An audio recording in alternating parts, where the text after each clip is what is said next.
From architecture to painting and sculpture, literature to live music and theater. Radio 111 presents Bonnie G. and Brian Mendoza with The Desert Scene, your connection to culture and entertainment in the desert cities. Here's Bonnie and Brian. And welcome to The Desert Scene. I'm your host, Bonnie G., here with John McMullen filling in with producer duties today. Really excited to have on the show Carlynne McDonnell, who is the founder and president of Barkee Laroux's House of Love Animal Sanctuary. I love that name. Hi, Carlynne. How are you? I'm great. How are you? Good. So I was so honored to be one of the singers at a benefit that we did in September 21st at PS Underground, Bash for the Barkees, to help raise money for this wonderful organization. So I just want to read this real quick. Your goal is to provide care and end-of-life options for abandoned seniors and in some cases very injured senior animals has been your goal. And you rescued over 110 abandoned, neglected, and hospice senior dogs. What made you decide to start this organization? Well, even from the time I was a child, I would rescue dogs off the street and take them to my vet. And over 10 years ago, we rescued a dog from a divorce shelter when we lived in Claremont who was as badly abused and damaged as could be, except for cancer and Cushing's. And she was a senior. So we felt so very bad for her that it just set something off, that senior dogs, senior humans, senior cats shouldn't spend the rest of their lives, the end of their lives, living in a shelter or living without love and care. Yeah. And that's how we started.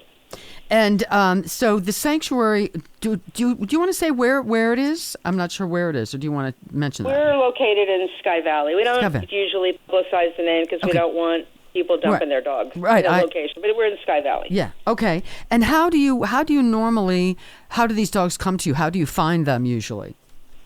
We have a couple of people that we network with, and we get probably at least a third of our animals from the Coachella Valley Animal Campus, which is the county facility over on in Thousand Palms and on Petland Place. And then we work with other networkers or other rescues who help us either pull them for us, and we are their forever foster, or we find them and adopt them just to get them here where they will live. Now, we do have some fosters. We have forever fosters who have some senior dogs with them that are not critical. And but those that look like they might be at the end of their lives or have medical challenges don't go anywhere but here. Yeah. And so obviously you have veterinary folks on staff, I'm assuming. We have a very good relationship with Banning Veterinary Clinic in Banning. They are extraordinary. Veterinary care is so important to us, and I mean we've had good veterinary care, but the relationship we have with Banning is exceptional. The way they treat us, and we just love the vets, and they've taken such good care of the dogs that we, some of the hospice dogs are definitely long-term hospice. Yeah. And so how many folks would you say are on staff, or does it take to keep Barkee Laroux's House of Love running? Well, interestingly, you should mention that. There's Carlynne, there's Alex, we call the dog father, who has a full-time job but also does full-time work here. And then a woman named Lisa Balderos who's helps us. She's a retired vet nurse, and so her knowledge and exceptional gentleness and kindness with the dogs, that's pretty much it. I mean, we do get donations of food, we get donations of blankets and medicine when people lose their animals, and we do get, and greatly appreciated, donations of money because it really takes a lot to run Barkee, and there's no other administrative staff. There's no administrative costs at all to Barkee. We purchased the house the sanctuary is in, and everything about that property we manage.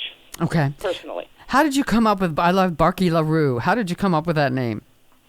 Well, the dog that we rescued from divorce name was Bella. We named her Bella. And we always make up names for the dogs, and we called her Barkee Laroux because she was Barkee. Okay. And it's also, it's her French stripper name. So okay. Barkee Laroux is that's where we came, so she's always in our hearts and our minds, and there she is. And on average, I'm sure obviously it changes, but about how many dogs would you say you have on site on a given day? Well, according to the county regulations, we're only allowed 10 animals on site, so we never go over that. Okay. All right. And also, I'm looking at just some notes about you. You were also the author of the Every Woman Guides to Equality and founder of Change in Our Lifetime, an equality nonprofit for college women and men. So tell us about the book. Tell us a little bit about that. Well, I think that on the basic level, everything that relates to women relates to equality. You know, poor equality when it comes to medical care. The aspirin study, for example, was done only on men and never on women, which is interesting since they're recommending maybe women don't take aspirin as they had earlier. Just everything, work, medicine, recreation, costs are higher or access is less. And so I wanted to write a book that every woman who may not know about what my vision of inequality in this country for women is, I wanted to write a very basic book, like a conversation, that would explain why I think women are at such a disadvantage, because it's, it seems like an insurmountable situation, but also because it encompasses every part of our lives. Mm-hmm. And because I feel like if women really understood, and sometimes I guess cared, that they are being treated continuously with a lack of respect, verbally, in writing, by the insurance company, by the car dealer, all these different places, they might actually care enough to do something about it, like vote. Yeah, vote. And it's just, and even little things. I mean, haircuts, dry cleaning. I mean, just little things like that. It's everything is worse for women, more expensive for women. When did the book come out? How long has it been out? Well, Corona's like 1 year, which is 2 or 3. I'd say it's about 5 or 6 years old. Okay. We were going to update the statistics in it, but the statistics for the number of women, for example, that are murdered by a intimate partner, and number of gun violence deaths, number of women. That's gone up, I would guess. Has that gone up? Well, but that hasn't changed enough to be like, oh, this is a reduction. Yeah. It isn't. I mean, the issue with women and domestic violence and sexual assault or rape is such an incredible one. I mean, police departments, as good as they are, have backlogs of rape kits. In the country, the last count was there were over 400,000 backlogged rape kits, and that's only in the states that count them. I think half of our states don't count the number of backlogs they have. So you can see right there that government doesn't really care about women getting raped. There's no money being put towards that to try to solve that issue. And I can't think of anything more horrific. Yeah. And tell us a little bit about the Change in Our Lifetime, the nonprofit. That is no longer functioning, but in its time, I did workshops at college campuses and conferences to talk about what equality is, how young women can be respectful of themselves, treat themselves with respect, show respect to others, stand up for themselves in a work environment and in also intimate relationships. Yeah. And